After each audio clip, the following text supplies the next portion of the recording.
First step you need to know about quickscoping and sniping is your timing. Timing is a must in becoming successful. One of the easy ways to get your timing down is go into a private match with just yourself and look at a wall and just shoot it. Now right here, I'm shooting the wall.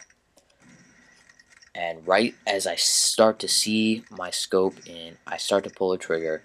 And by the time the trigger is pulled, I have a clear view down my scope. And I'm making a nice cluster here, which is good, and that's what you want to do, because right here, those are all kill shots, because that's a guy's body. Now right here, I'm going to show you what is not a quick scope. You have to aim down your sights. Right here, I don't aim down my sights at all, really. I just start to, and then I pull the trigger. Now look how big my cluster is compared to what it was before. Then you just have to work on timing against real people, like right here. I just get a couple of timings in, and that's it. Now let's cover the common errors that are made while quickscoping. It will improve your gameplay indefinitely. First, never move while quickscoping. It throws off your shot. I don't know what it is, but when you're moving, your reticules get bigger. Even though you don't notice this, it does, and you will miss some shots. Next, don't hold your breath at short ranges. It makes the scope slower to move, and you do need that faster scope most of the time when you're at close range. And always make sure you're behind some cover. It makes you a smaller target, therefore making it harder to hit you. Now that we have these common errors identified, how do you use this information to perfect your shot? First, we'll start with combat training. Just go into a match, have fun. Here's a clip to show you what you should do while you're in a match.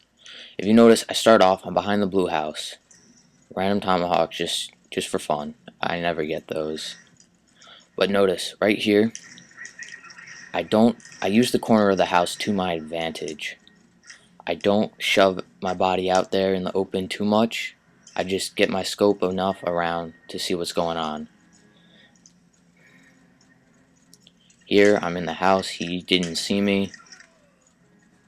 And notice, I was behind that bush, if you couldn't see it right there, but I was behind a bush, so they didn't get a clear shot on me. This was just a lucky no-scope. A lot of no-scopes are luck, and just reaction time. And right here, if you notice, I'm in the house. He can't really get a clear shot on me, so it works out to my advantage, and I get him. Right here, I notice a guy coming up, so I scope in, and I take the shot. Now right here's a mistake. I'm out in the open, he sees me, and gets the knife on me. And use your pistol to your advantage. Right here, that's exactly what I do.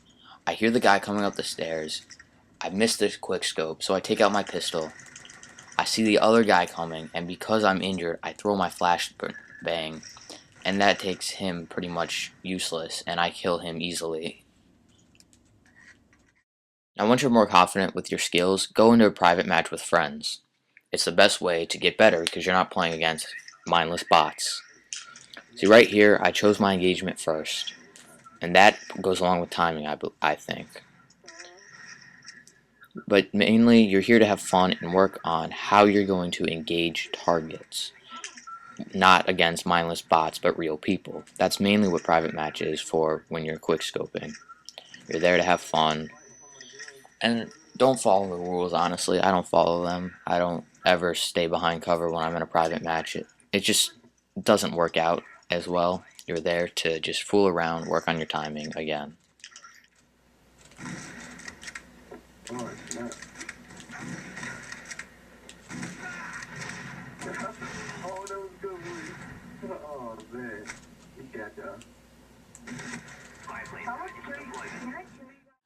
When you think you're ready, join a public match, preferably free-for-all, because there are people who care about their KDR, and if you're not doing well, you're going to bring it down for them.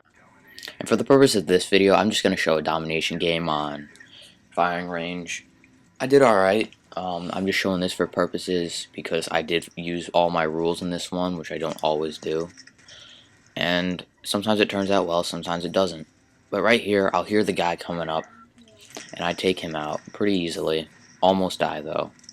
And I use my flash grenade as like a UAV, so I know if anyone's over there. And unfortunately for me, I didn't see that guy, but luckily I did get him. And right here is what you really want as a sniper. The guy wasn't even looking at me, and so I just take him out through cover. Right here's an unfortunate situation, but I do get this guy and do end up dying. Right here is an example of what you don't want to do is come out of your cover. I do get him, fortunately enough, but I don't see the guy coming up to my left, and I do die. If you use all these tips that I just went over in real matches, you're gonna get better. And again, like they always say, practice makes perfect, and this is no different. You're gonna need to practice, but you will get better over time, and practice is key. I stress that highly. And that concludes episode 2, Quickscoping.